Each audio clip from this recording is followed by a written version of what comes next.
بسم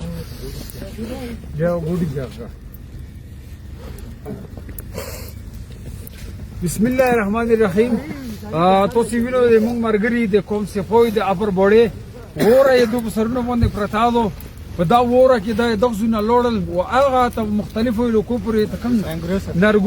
نرګوسا او طرف کس پورې دو ورسېدل او ولته چې کم خلک په دا وره کې گیر دي متاثرین هغه له خروقي سامان ورسولو. سراج به ته لږه خبره وکړه چې دلته ګوډي نه ختي دي څه مسله تاسو څه ولدل؟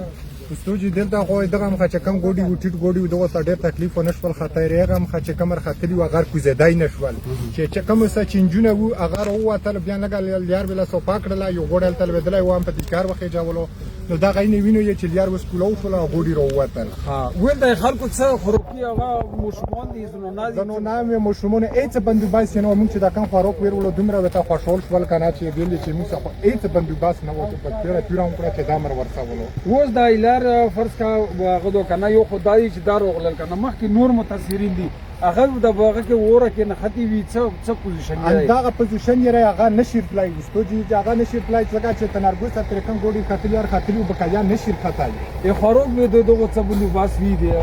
خروج کوټه دو یا د شپې تیر دو هیڅ بندوباس هم نشته نه هغه بس شته موږ ته چې کمباله به سنوي مو چې دا یو کوټه کوي چې روکو دا در کوي کني نور بندوباس ته موږ سم نشته فرمان به ته خپل خبرو وکړه. مونږ چې کوم ډي سي انتظامیه او ام پی اس اف دا د ټولو له موږ درخواست چې د خلکو بندوباست کې پالن کې وځي لوګي مري د تند او د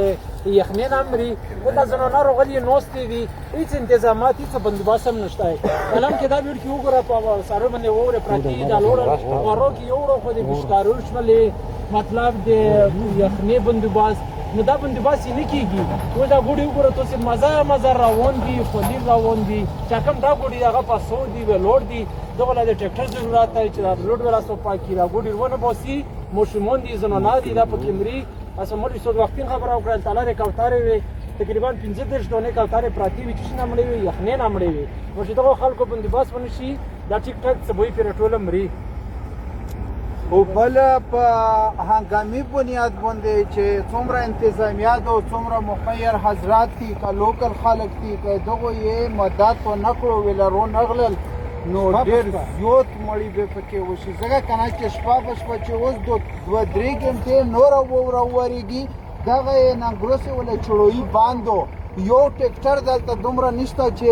هغه پکې لګېدلی وي بلیډ وا روډ وې تاسو پاکي په دا کې ښځې او ماشومان دي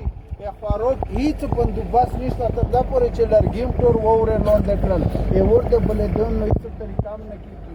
نو بس الله دا په موږ ټولو راخه موږ دعا وکړو ټول دعا وکړو چې الله رب العزت دې په ټولو متاثرینو باندې رحم وکړي او الله دې د وورې لاندې صبر وکړي چې دا کم په دیارو کې متاثرین دي چې دا راووځي په بخیر طبیعت څخه خپلو ژوندونه او کورونه لا ورسوي الله دې قدرتي مدد الله دې دغه بنا مدد